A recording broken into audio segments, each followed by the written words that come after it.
My name is Maeve Bryant. I'm 38 years old, and for most of my life, I've been described with words like steady, agreeable, and practical. I live just outside Portland, Oregon, in a small craftsman house I renovated mostly by myself, slowly, carefully, without shortcuts. I work as a compliance analyst for a regional logistics company. It's not glamorous. It doesn't make for interesting dinner conversation. But it has taught me something invaluable. Paper trails rarely lie. If you met me at a family gathering, you probably wouldn't notice me first. I'm not the loudest voice at the table. I don't interrupt. I don't compete for attention. My sister, on the other hand, has always filled rooms effortlessly. And her husband, well, he's the kind of man who believes confidence is the same thing as competence. For years, I was the dependable one. The one who kept copies of documents. The one who remembered conversations exactly as they were said. The one who understood how these things work. I was useful, reliable, quiet. And quiet, as it turns out, is a role people learn to take advantage of. This story isn't about revenge. It's not about dramatic confrontations or raised voices across a dining table. No one throws a drink, no one storms out. It's about something slower than that. Something colder. It's about realizing that the land my parents left to me, the one asset that represented security, memory, and fairness, had quietly shifted into my sister's control through decisions I never truly consented to. And it's about what happened when I found proof that my brother-in-law had been moving money, company funds, into places he thought no one was looking. I didn't scream when I found it. I didn't cry. I documented it. With evidence of embezzlement in hand, I faced a choice. I could report him and let the consequences unfold publicly, or I could use what I knew not to destroy them, but to restore what had been taken from me. I chose clarity over chaos. What followed wasn't explosive. It was surgical. This is the story of how I reclaimed my land, how I confronted corruption without raising my voice, and how the people who once saw me as harmless learned that quiet does not mean powerless. I won't embellish anything. I won't paint anyone as a monster. I'll simply tell you what happened, step by step. Have you ever been underestimated so completely that people forgot you were watching? To my sister and her husband, I was the responsible one. That sounds flattering until you understand what it really means. Responsible meant I could be trusted to handle paperwork without asking questions. Responsible meant I would drive across town to notarize documents if they said it was urgent. Responsible meant I didn't create scenes, didn't challenge decisions publicly, didn't complicate things. My sister, Lauren, was 2 years older than I and had always been the golden center of gravity in our family. She had a way of speaking that made people lean in. Even when she was wrong, she sounded persuasive, especially when she was wrong. Her husband, Daniel, admired that about her. He admired it loudly. In fact, he admired most things loudly. Daniel ran a mid-sized construction supply company he'd inherited from his father. He carried himself like someone who believed momentum alone could justify decisions. When our parents passed away within 18 months of each other, the grief was heavy, but practical matters moved quickly. Their estate wasn't vast. The most meaningful asset was 10 acres of undeveloped land just outside the city. Land our father had always insisted would belong equally to both of you girls. Equally, it was written clearly in the will, 50-50 ownership. At the time, I had no reason to doubt anything.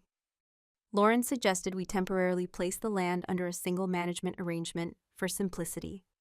Daniel offered to handle the tax logistics through one of his business entities.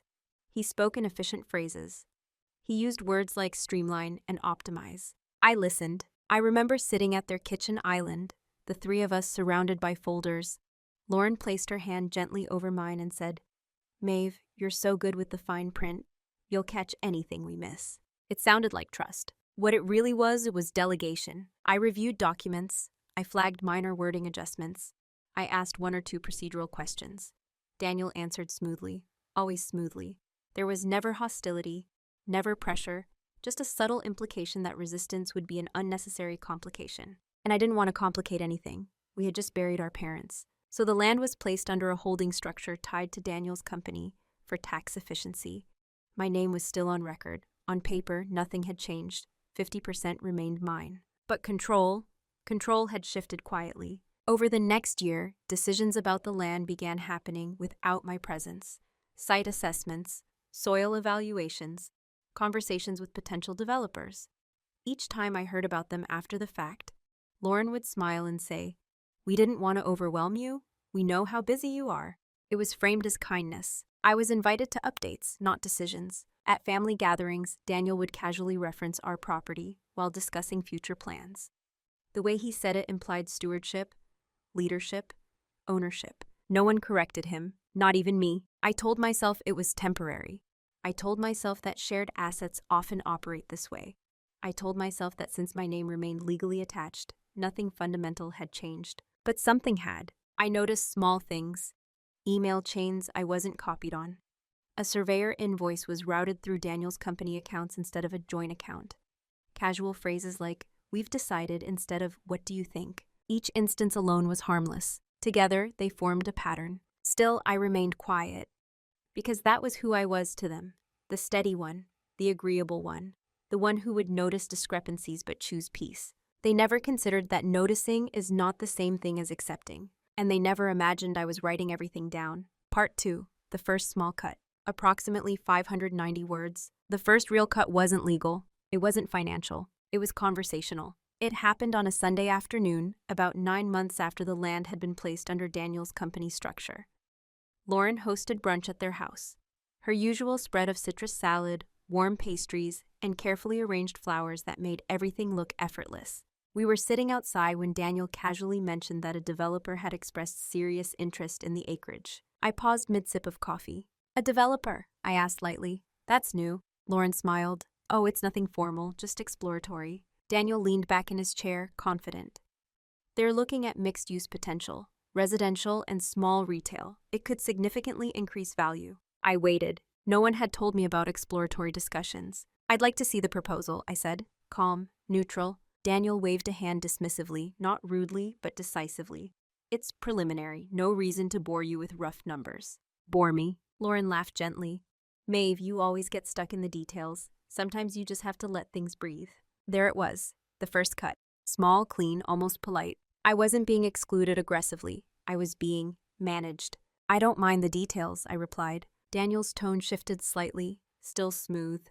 "Of course you don't, and that's why we're handling it carefully. You don't need to worry. You don't need to worry." The phrase landed heavier than it should have. I wasn't worried. I was an owner. But the conversation moved on. Lauren asked about my garden. Someone mentioned vacation plans. The developer topic dissolved into the air as it had never mattered. Except it did. Later that week, I requested documentation formally through email, friendly wording, and a professional tone. Daniel responded with a summarized PDF. 3 pages. No letterhead from the developer.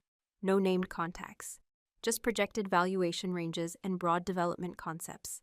It wasn't illegal. It wasn't even dishonest. But it wasn't transparent either. What unsettled me most wasn't the document itself. It was the assumption behind it. The assumption that I would accept a summary instead of source material. That I would trust the interpretation rather than review the evidence. I did what I always do when something feels slightly off. I archived it, printed a copy, noted the date, added it to my leather notebook. At the bottom of the page, I wrote one sentence. First instance of information filtering. I didn't confront them further. I didn't escalate. Instead, I watched. Over the next few months, updates continued to arrive secondhand. Lauren would mention meetings casually, often after they'd occurred. "We didn't want to overwhelm you. Daniel's handling the heavy lifting. It's easier this way." Easier for whom? The subtlety of it all was almost impressive. No one raised their voice. No one challenged my ownership directly. My name remained on official documents. But access was thinning. The first small cut wasn't about money. It was about narrative control, about who gets to frame reality. And I began to understand something uncomfortable. They weren't trying to push me out dramatically. They were shrinking my role until I would eventually stop noticing. They underestimated one thing. I always notice. Part 3. Normalizing disrespect. Approximately 640 words. Disrespect rarely arrives as an insult. It arrives as a pattern. After the developer conversation, something subtle shifted in me, but nothing shifted in them. That was the more important detail. Lauren continued speaking about the land as if Daniel were its steward and I were an interested relative. At first, it was a small phrase. Daniel met with the zoning board. Daniel thinks we should hold for another year. Daniel's projecting a higher yield if we subdivide. Each sentence was structured the same way. Subject, Daniel. Verb, decides. Object, our land. I would gently interject. "We should review that together." Or, Send me the documentation and I'll look at the regulatory implications. Sometimes they did. Often they summarized instead. I told myself they were just busy. I told myself grief had accelerated decision-making. I told myself that married couples naturally operate as a unit. But what I was really doing was rationalizing erosion. There was one evening that clarified the pattern. We were at a charity dinner hosted by Daniel's company. I attended mostly to be supportive. Midway through the event, I overheard Daniel speaking with a potential investor. Yes, we have acreage positioned just outside the development corridor, he said confidently. We've structured it through the company for flexibility. We've structured it. The investor asked, fully under your control? Daniel didn't hesitate. Yes. He didn't look around to check if I was within earshot. He didn't qualify the statement. It was a simple lie, not a dramatic one, just a clean omission of me. I didn't interrupt. I didn't correct him publicly. Instead, I walked to the restroom, locked myself in a stall, and stood there in the quiet. It wasn't rage I felt. It was clarity, because I understood something in that moment. This wasn't oversight anymore. It was normalization. In their minds, control had already shifted. And because I hadn't objected loudly, because I hadn't forced a public correction, the narrative had solidified. After that night, I started paying attention not just to documents, but to language. Lauren once said during dinner, "It's such a relief that Daniel handles these financial complexities. I don't think either of us would want the stress." Either of us. I let the phrase hang in the air. "I don't find it stressful," I replied calmly. Lauren smiled, slightly puzzled. "I know, but still, it's just easier." Easier. That word again. Easier meant centralized control. Easier meant fewer voices. Easier meant me stepping back. And I had allowed that framing to stand. Part of me understood why I had stayed quiet. Conflict exhausts me. I prefer documented truth over heated debate.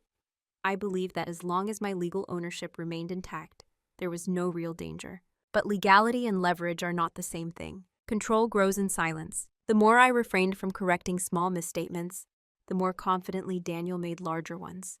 The more Lauren leaned into the comfort of letting him handle it. They weren't cartoon villains. They weren't plotting in a dark room. They were simply adjusting to the version of reality that benefited them. And I was making it easy. Disrespect had become ambient, like background noise. Not sharp enough to provoke outrage, but persistent enough to dull authority. I stopped defending my presence verbally. Instead, I began documenting behavioral patterns. Dates, statements, context. Not because I planned to weaponize them, but because I needed to confirm something for myself. Was I imagining this shift? The evidence said no. And once you see normalization clearly, you can't unsee it. It took me longer than I'd like to admit to understand the role I had been assigned. Not chosen. Assigned. In every family, there is a quiet agreement about who plays which part. Lauren had always been the visionary, the one with momentum, ideas, and social ease. Daniel had become the executor, the decisive businessman, the one who made things happen. And me, I was the stabilizer, the one who reviewed contracts after decisions were emotionally made, the one who double-checked tax filings, the one who nodded and said, "That makes sense," as long as the paperwork appeared technically sound. I wasn't excluded from responsibility. I was confined to it. There's a difference. One evening, Lauren called me to discuss what she described as a minor restructuring of the holding entity tied to the land.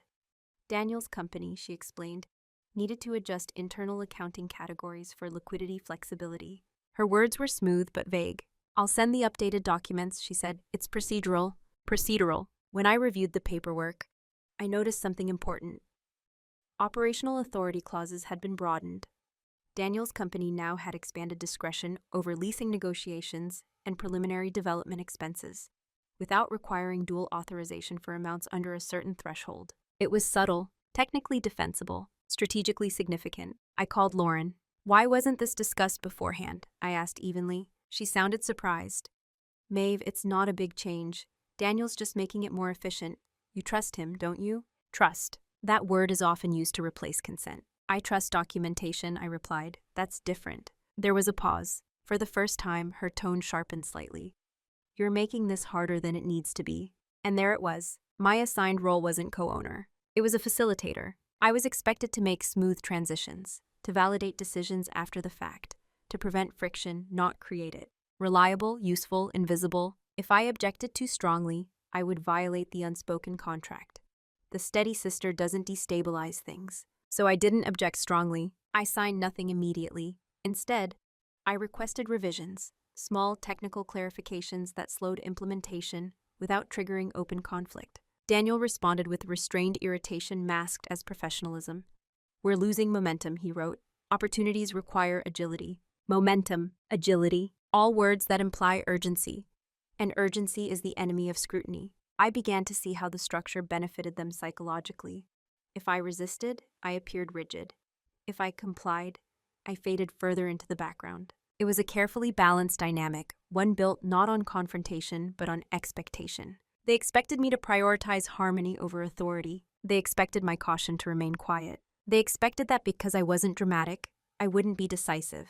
What they never considered was that restraint is not the absence of power. It's containment, and containment, when intentional, becomes a strategy. I signed the revised document with one additional clause inserted that required quarterly financial transparency reports tied specifically to land-related expenditures. Daniel didn't object. He probably assumed it was another harmless compliance preference. It wasn't. It was the first boundary I drew without announcing it. I had finally recognized my assigned role, and I had quietly begun rewriting it. Part 5. The day something shifted. Approximately 650 words. The shift didn't happen in a courtroom. It didn't happen during an argument. It happened on a Tuesday evening in my kitchen, standing barefoot on cool tile, holding a quarterly financial transparency report that Daniel had sent over without comment. It was the first report under the clause I had added. At first glance, everything looked ordinary. Categorized expenses, feasibility consultations, environmental review fees, administrative overhead allocations. Overhead allocations. That line item caught my attention. Daniel had apportioned a percentage of his company's general operating expenses to the land project. Legal retainer fees, internal accounting hours, and even vehicle mileage. Technically, it was defensible. The land was under a company structure. Costs could be shared, but the proportions were aggressive. I recalculated them. Twice, then 3 times. The overhead allocation percentage applied to our land project was significantly higher than what similar development ventures typically carried. I knew that because I deal with regulatory benchmarks every day. Ratios have patterns. This one deviated. Not illegally, just opportunistically. I set the report down and stared at my kitchen window. Outside, the yard was quiet. The maple tree in the corner was shedding early autumn leaves, one at a time, without drama. That's when something shifted. Until that moment, I had framed everything as family miscommunication, as a subtle power imbalance, as emotional oversight. But numbers don't miscommunicate. They reveal intention. The land wasn't just being managed. It was being monetized, incrementally, quietly, through internal cost layering that diminished its net value while preserving the appearance of legitimate accounting. Daniel wasn't stealing. He was positioning. And if development proceeded, those accumulated internal costs would justify greater reimbursement claims to his company before profits were split, which meant my 50% would shrink in practice long before any formal sale. It was elegant. And that's when I understood something else. This wasn't impulsive. It was strategic. I didn't feel anger. I felt alignment. For the first time, the situation wasn't emotional. It was structural. I poured myself a glass of water and opened my leather notebook.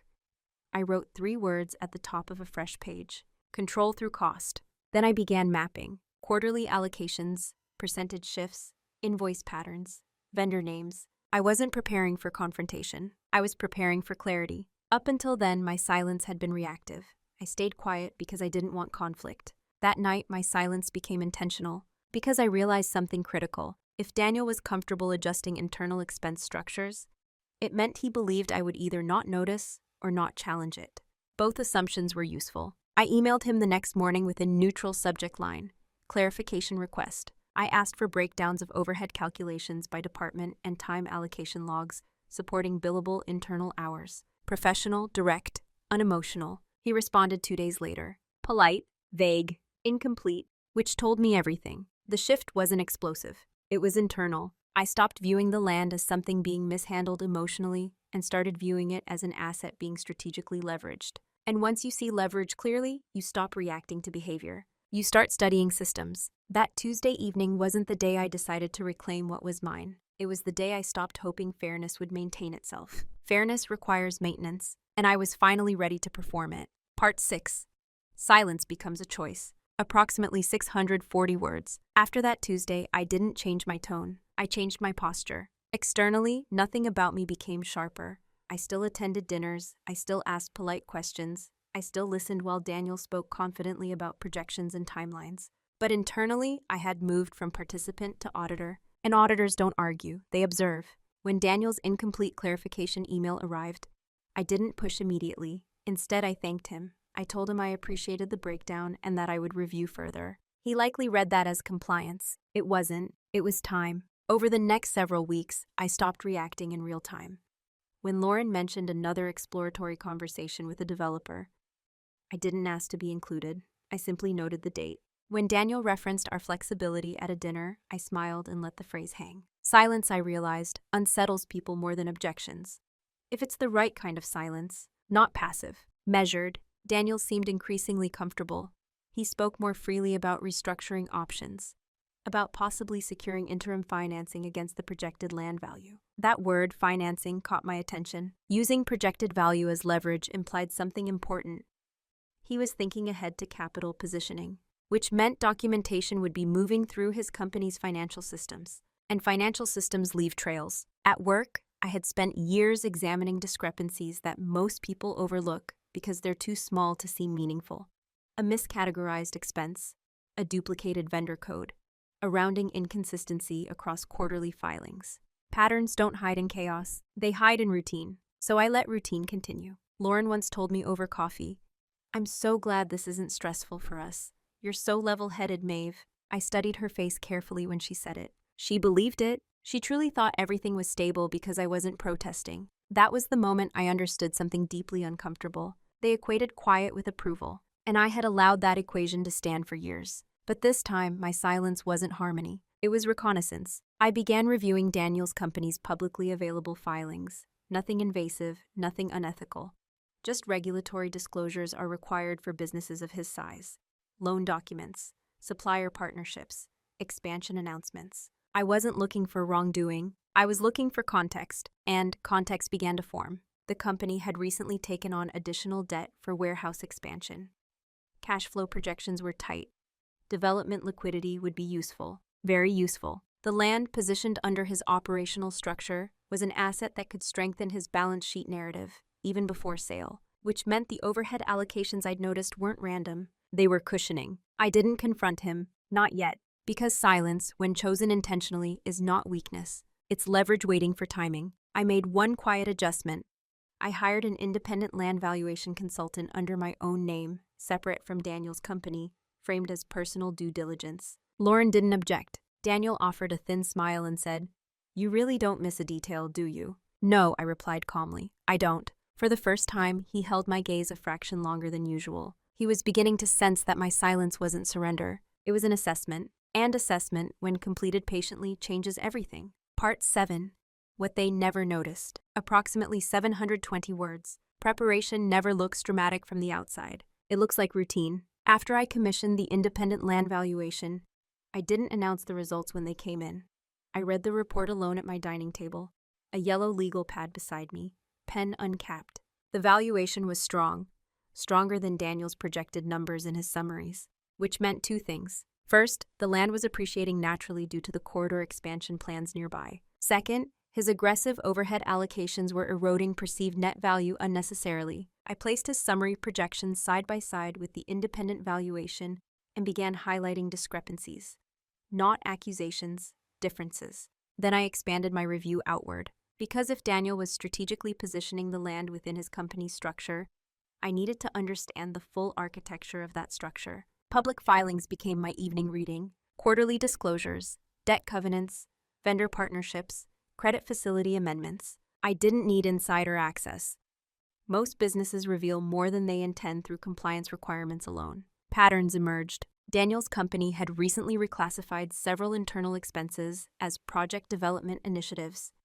That phrasing was broad enough to include almost anything, including overhead allocations tied to our land. I started building a private spreadsheet. Dates, expense codes, reported figures, cross-referenced vendor IDs. It wasn't obsessive. It was methodical. I also revisited the original holding structure agreement, the one we signed after our parents passed. Buried within it was a clause requiring good faith fiduciary conduct in managing shared assets. Good faith, a phrase that often seems symbolic until it isn't. If overhead allocations disproportionately benefited his company, at the expense of shared asset value. That clause mattered. Still, I wasn't preparing to accuse. I was preparing to understand. There's a difference. Meanwhile, family life continued normally. Lauren invited me to dinner. Daniel continued speaking confidently about timelines. They never noticed that I had stopped asking surface-level questions. Instead, I asked specific ones. What vendor performed the soil assessment? I'd like the invoice number. Can you confirm which internal department hours were billed to development initiatives last quarter? Each question was framed as curiosity. Each answer, when incomplete, was documented. And something else happened during this period, something neither of them anticipated. I began quietly consulting a land use attorney, not to file anything, not to threaten anything, just to clarify rights. I presented the structure neutrally: shared ownership, operational authority delegated, expense layering concerns. The attorney listened carefully and asked one simple question. Do you believe funds are being misallocated, or do you believe control is being consolidated? I paused.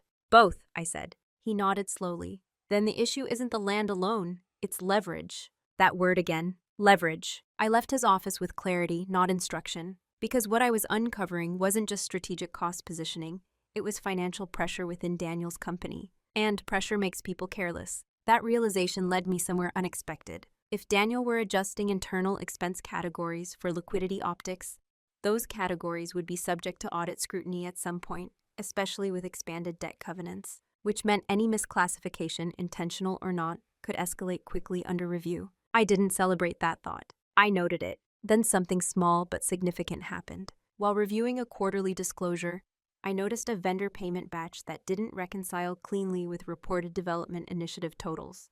The difference wasn't massive, but it was inconsistent. I circled the figure. Then I checked previous quarters. A pattern. Minor variances, escalating slightly over time. It wasn't definitive proof of wrongdoing, but it was a thread. And threads, when pulled carefully, unravel structures. I didn't confront Daniel. I didn't alert Lauren. I continued attending brunch. I continued listening, because preparation isn't about speed. It's about positioning. And they never noticed that while they were speaking about our land casually, I was studying something much larger than acreage. I was studying vulnerability. The proof didn't arrive with fireworks. It arrived as a reconciliation discrepancy. 3 weeks after I noticed the vendor payment inconsistencies, Daniel forwarded another quarterly transparency report, required under the clause I had inserted months earlier. His email was brief. Standard reporting, let me know if you have questions. I did, but not the kind he expected. This quarter's development initiative expenses had increased again, still within technically plausible bounds. But one vendor name caught my attention. I recognized it immediately, not because it was familiar with the land project, but because it was tied to Daniel's warehouse expansion from a public filing I had reviewed earlier. The vendor was listed as providing consulting services under development initiatives for the land. I cross-referenced the amounts. The figures didn't align cleanly with the land's project scale. So I did what I always do. I removed the assumption. I reconstructed. I built a side-by-side ledger from publicly available data and the internal reports he had sent me, vendor dates, invoice totals, allocated categories. And there it was. The same vendor invoice series appeared in 2 different contexts. One under warehouse expansion disclosures, one under land development initiatives. The descriptions were slightly altered, but the payment codes were identical. That was the moment the air in my office changed. It wasn't about aggressive overhead allocation anymore. It was a duplication, not accidental rounding errors. Duplicated billing categories are routed through separate internal classifications. I sat very still.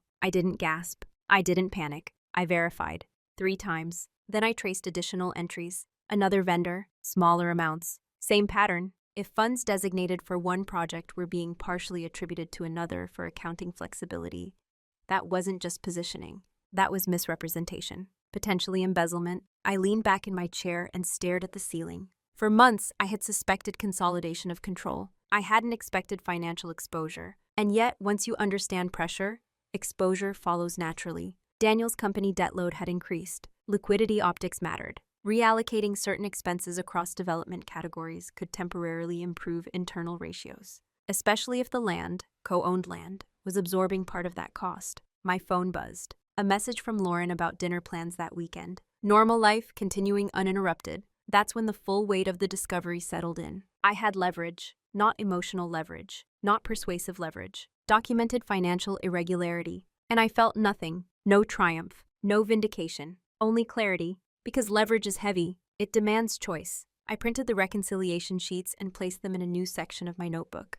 I labeled it simply, exposure. Then I scheduled a private meeting with the land use attorney, this time bringing documentation. He reviewed everything carefully, silently. When he finished, he looked at me and said, "If these classifications are intentional and documented across financial reports, this escalates beyond a civil disagreement. This becomes criminal exposure." I nodded. "I'm not interested in destroying anyone," I said calmly. He studied me. "Then what are you interested in?" "Restoration." That was the first time I said it out loud. Restoration of ownership clarity. Restoration of control balance. Restoration of what my parents intended when they wrote equal. The attorney outlined options carefully. Report to regulatory authorities. Initiate forensic audit requests. File a fiduciary breach action. Each option had consequences. Public ones. Permanent ones. I drove home in silence. Daniel didn't know I knew. Lauren didn't know anything had shifted. And that was the strangest part. Power had changed hands without a word being spoken. Not because I was louder. Because I had evidence. And evidence, when clean and documented, doesn't require shouting. That night, I placed the folder in my desk drawer. I locked it. Then I sat in the dark for a while, thinking not about punishment, but about proportion. Because what I did next would define not only the land's future, but mine. Once you hold proof in your hands, the world divides into before and after. Before, I had suspicions, patterns, structural imbalance. After, I had documentation that could unravel Daniel's company entirely. The difference between those two realities is weight. For 3 days, I did nothing. I went to work. I reviewed shipping compliance reports. I attended a team meeting about revised interstate documentation standards. I watered my garden. Externally, my life remained orderly. Internally, I was measuring consequences. Option 1 was the cleanest legally: report the irregularities to the appropriate financial authorities. If the duplicated vendor classifications were substantiated, an investigation would follow. Audits, freezes, possibly charges. I imagined Lauren receiving that news, not from me, but from regulators. The shock, the disbelief, the fracture that would never fully mend. Option 2 was civil: initiate a fiduciary breach action tied specifically to the land's management. Narrower, less explosive, still public, still adversarial. Option 3 was private: confront Daniel directly with the documentation and negotiate. That option carried risk.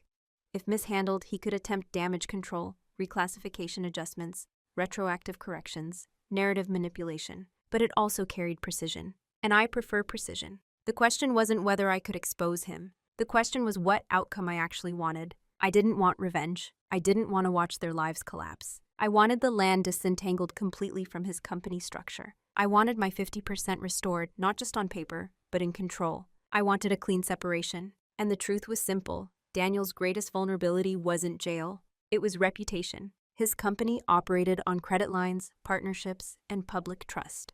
Even the suggestion of internal misclassification could jeopardize financing agreements. He knew that, which meant if I approached him with documented proof, not accusation, not threat, just fact, the negotiation dynamic would shift instantly. The leverage didn't require volume. It required credibility. I scheduled dinner at their house for Friday evening, not as a confrontation, as routine. I brought a bottle of wine. Lauren made roasted chicken. Daniel talked about supply chain fluctuations. I listened, and for the first time, I observed him through a different lens, not as a dominant personality, but as a man balancing expanding debt, growth expectations, and quiet accounting maneuvers he believed were invisible. After dessert, I said calmly, "Daniel, I'd like to review some reconciliations with you next week. There are duplicated vendor classifications I need clarified." He paused, just briefly. Lauren didn't notice. Daniel recovered quickly. "Sure, send them over." "I'd prefer to review them together," I replied evenly. Another pause. Longer this time. "Of course," he said. No defensiveness, no anger, but something had shifted in his eyes. He understood the tone. Not emotional, not accusatory. Certain. I drove home that night knowing the decision had been made. I would not report first. I would not sue first. I would confront with documentation in hand and present a single, non-negotiable path forward. Full transfer of operational control of the land out of his company structure. Independent restructuring. Immediate correction of misallocated funds. In exchange for silence. Not to protect him, but to protect the land. It was irreversible. Because once he saw what I had, he would know two things. I had been watching, and I was no longer playing the role assigned to me. I didn't wait for the meeting with Daniel to begin moving. Leverage is strongest when preparation is already complete. On Monday morning, before sending him any documentation, I contacted the land use attorney again and initiated draft paperwork for restructuring the holding arrangement. Not filing, just drafting. We outlined a clean severance structure, immediate withdrawal of the land from Daniel's company entity, creation of an independent co-ownership LLC requiring dual authorization for all expenditures, full forensic accounting reconciliation of prior development initiative allocations, repayment of any misallocated funds directly into the land's operating account. It was measured, professional, legally sound, no threats, just structure. Then I did something else quietly. I ordered a preliminary title and lien review on the property under my own name. If Daniel had leveraged projected land value in any financing representations, I needed clarity. The report came back clean, no lines, no encumbrances, which told me he hadn't crossed that line. Yet, that mattered. It meant he still believed he was operating within recoverable boundaries. On Wednesday afternoon, I emailed Daniel the reconciliation spreadsheet. Subject line, vendor classification clarification. No emotional language, no accusation, just columns, duplicated invoice numbers highlighted in yellow, cross-referenced reporting categories in adjacent cells. I received no reply that day, or the next. On Friday morning, a message appeared in my inbox. Let's meet on Monday, 8 a.m. office. Short, controlled. I agreed. Over the weekend, Lauren called to confirm brunch plans for the following week. Her tone was warm, normal, untouched by whatever Daniel was processing internally. That was the strangest part of all. When you hold evidence quietly, you walk through ordinary life with extraordinary awareness. Monday arrived gray and damp. Daniel's office overlooked the warehouse yard. Forklifts moved methodically below, workers in reflective vests following routine patterns. Routine. Daniel greeted me with practiced calm. We sat across from each other at a polished conference table. He opened a folder, my spreadsheet printed, annotated. I've reviewed your notes, he said evenly. Some of these overlaps are administrative categorization issues. Invoice numbers match across projects, I replied calmly. Administrative categorization doesn't duplicate payment codes. Silence. Not hostile. Heavy. He leaned back in his chair, studying me in a way he never had before. You've been digging, he said quietly. I've been reviewing, I corrected. There was no anger in my voice. That unsettled him more than an accusation would have. I assume you understand the implications of what you're suggesting, he said. I do, I answered. Another pause. Then I slid a second folder across the table. Draft restructuring documents. Independent entity formation. Repayment clause language. Full withdrawal from his company structure. He didn't open it immediately. What is this, he asked. A solution, I said. No raised voice. No threats. Just a fact. If the land is disentangled immediately and misallocated funds are reconciled quietly, there is no reason for regulatory review, I continued. If not, I will be obligated to protect my legal and financial interests. Obligated, not vengeful, not emotional. Obligated. The word landed exactly as intended. Daniel finally opened the folder. He read in silence. The forklifts outside continued moving as if nothing had shifted. But everything had. He looked up at me after several minutes. This would complicate things, he said carefully. For you, I replied. Not cruel, simply accurate. He understood then. This wasn't a negotiation born of hurt feelings. This was documentation-backed inevitability. And inevitability leaves very little room for maneuvering. Daniel didn't agree that morning. He didn't refuse either. He closed the folder slowly, fingertips resting on the cover, as if pressure alone might flatten the situation back into something manageable. I'll need to review this with counsel, he said evenly. Of course, I replied. There was no advantage in pressing. The documents were already heavier than anything I could add verbally. When I left his office, I didn't feel victorious. I felt steady, because the consequences had already begun, whether he signed or not. That afternoon, I received 3 separate emails from him. The first requested clarification on how I had sourced certain public disclosures. The second question asked whether I had shared the reconciliation spreadsheet with anyone else. The third proposed a temporary pause on further land-related expenses, while internal accounting adjustments were reviewed. Internal accounting adjustments. The phrase was careful. I responded briefly. I have not shared documentation beyond legal consultation.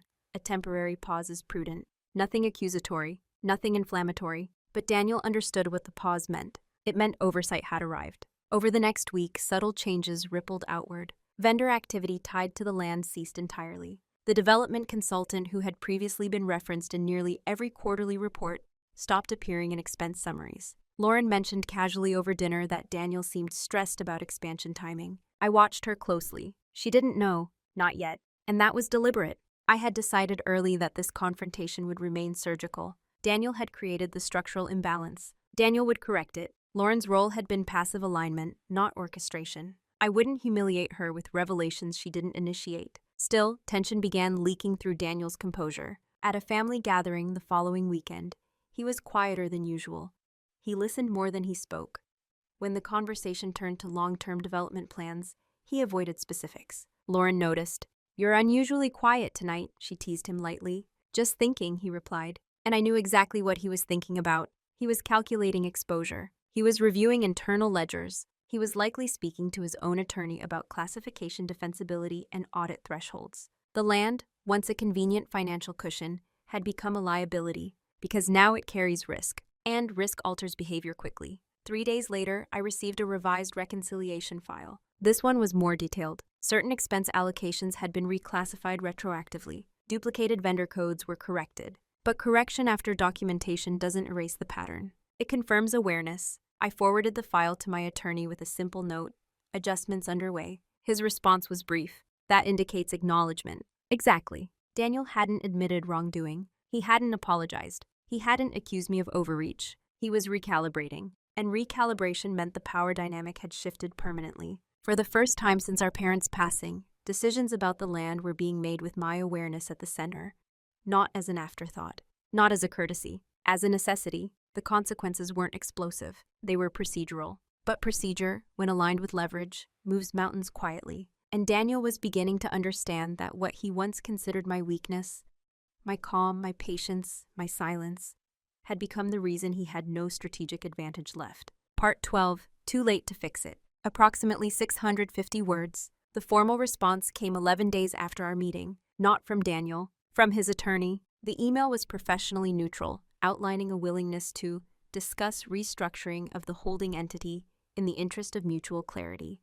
It proposed mediation, suggested timeline adjustments, requested confirmation that no regulatory disclosures had been initiated.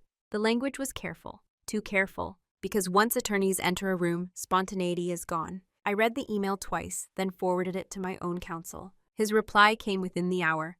"They're containing damage." That phrase settled heavily. Containment means something has already breached. Daniel wasn't negotiating from confidence anymore. He was negotiating from exposure. The restructuring discussions began the following week. Virtual meetings, screen-shared documents, amended drafts exchanged in red-line versions. Through it all, Daniel remained composed. But there were cracks. During one session, his attorney asked whether I was alleging intentional misclassification of funds. I responded calmly, "I'm alleging documented discrepancies requiring reconciliation under fiduciary obligation." No adjectives, no accusations, just documentation. Daniel's jaw tightened slightly. It was the only visible sign of strain. Meanwhile, inside his company, adjustments were accelerating. Public filings reflected minor reclassification updates. Vendor contracts were streamlined. Expense categories narrowed. It was clear he was cleaning house. Not because I had reported him, but because he now knew I could. Lauren finally sensed something larger at play. She called me one evening, her voice softer than usual. "Maeve, is everything okay between you and Daniel? He's been distant." I chose my words carefully. "We're clarifying ownership boundaries on the land," I said evenly. "That sounds formal," she replied with a nervous laugh. "It should have been formal from the beginning," I answered gently. Silence stretched between us. "You don't think he's done something wrong, do you?" she asked quietly. There it was, the question she hadn't wanted to form. "I think structures became imbalanced," I said, "and I'm correcting that." It wasn't a lie. It wasn't a full disclosure. It was proportion. Lauren exhaled slowly. "I never meant for you to feel pushed out." "I know," I said truthfully. And I did know. Her alignment had been emotional, not operational. Daniel's recalibration, however, was no longer optional. During the final negotiation session, his attorney proposed a phased transition of the land out of the company structure over 12 months. My attorney replied calmly, "Immediate disentanglement is non-negotiable." There was a long pause on the call. Then Daniel spoke directly to me for the first time since this began. "You're forcing this fast," he said. "No," I replied quietly. "I'm preventing it from becoming irreversible." He knew what I meant. If I had chosen regulatory escalation first, there would be no restructuring discussions, only investigation. The documents were finalized within 2 weeks. Immediate transfer, full financial reconciliation, independent audit certification confirming corrected allocations. Signed, filed, Executed. By the time Lauren fully understood the gravity of what had nearly unfolded, it was already contained. Too late to reverse, too late to pretend nothing had shifted, and too late for Daniel to regain the control he once assumed was permanent. He wasn't destroyed. He wasn't exposed publicly, but he would never again underestimate documentation in a quiet woman's hands. The final confrontation didn't happen in a courtroom. It happened at Lauren's dining table. She invited me over 2 weeks after the restructuring documents were fully executed. Daniel was already seated when I arrived. No folders, no attorneys, just 3 plates, 3 glasses of water, and a tension that felt quieter than anger. Lauren folded her hands in front of her. "I think we need to talk," she said softly. Daniel didn't interrupt. I nodded. There was no performance left to maintain. The land had been transferred out of his company. The independent audit had confirmed corrected allocations. Funds had been reimbursed into the new co-owned entity. Structurally, everything was done. This conversation was about acknowledgement. Lauren looked between us. "I didn't understand how far things had shifted," she said carefully. "I trusted that everything was being handled properly." "I know," I replied. Daniel finally spoke. "You could have reported it," he said. Not defensive, not accusatory, just factual. "Yes," I answered. Lauren inhaled sharply at that. Daniel held my gaze. "Why didn't you?" "Because revenge wasn't the objective. Because destruction would have splintered more than finances. Because I wanted restoration, not collapse. But I didn't say all of that. I wanted the land disentangled," I said calmly. "Nothing more." He studied me for a long moment. "You think I was stealing," he said. "I think you were reallocating pressure," I replied evenly. "And the land absorbed part of it." There was no accusation in my tone, just recognition. Daniel exhaled slowly. "It wasn't meant to harm you." "I believe that," I said, and I did. But intention doesn't erase impact. Lauren's eyes were glassy now, not from drama, but from realization. "I thought you were just being cautious," she whispered. "I was," I said gently, "but caution doesn't mean passivity." Silence settled over the table. No one raised their voice. No one cried. Daniel leaned back in his chair, hands resting on his knees. "You've always been quiet," he said. "I assumed that meant you were comfortable." "That assumption cost you," I replied calmly. Not cruelly, simply true. He nodded once. "I won't make it again." And in that moment, something recalibrated between us. Not affection, not closeness, but clarity. Lauren reached across the table and touched my hand. "I'm sorry," she said. "For what?" I asked. "For not seeing it?" I squeezed her fingers lightly. "You see it now." That was enough. There was no triumph in the room, no victory speech, just a shift in equilibrium. Daniel understood that documentation had replaced assumption. Lauren understood that silence had never meant consent, and I understood something about myself I hadn't before. Calm confrontation is more destabilizing than anger, because anger can be dismissed as an emotion. Calm cannot. We finished dinner quietly, and for the first time in years, when Daniel referred to the acreage, he said, "Your land, not ours, not mine, yours." It's strange how reclaiming something external can redefine something internal. The land is still 10 acres of quiet soil just outside the city. The trees haven't changed. The wind still moves the same way through the grass. If you drove past it today, you wouldn't see victory or justice or resolution. You'd just see land. But I don't stand on it the same way anymore. For most of my life, I believed strength required noise. That authority required assertion. That if you weren't visibly pushing back, you were being pushed aside. What I learned instead is this: strength can be patient, authority can be quiet, and leverage, when handled with restraint, is far more powerful than outrage. I don't resent Lauren. I don't resent Daniel. Resentment implies unfinished business. This is finished. Daniel's company stabilized. The internal corrections remained private. The independent audit satisfied my attorney, and more importantly, satisfied me. The new co-ownership structure requires dual authorization for every decision. Nothing moves without clarity. That alone changed everything. Lauren and I speak often now, not about the land, but about other things. She asks more questions. She pauses longer before assuming. Our relationship isn't fractured, it's recalibrated. As for Daniel, our conversations are professional, measured, respectful. There's no lingering hostility, only awareness. He understands now that documentation is not aggression, it's protection. And I understand something about myself that I hadn't allowed space for before. I am not the steady sister because I avoid conflict. I am steady because I can withstand it without losing form. That distinction matters. The leather notebook still sits in my desk drawer. I don't need to write in it as often anymore. Not because I've stopped observing, but because I no longer doubt my right to act. when observation reveals imbalance. The land may one day be developed, or it may remain untouched.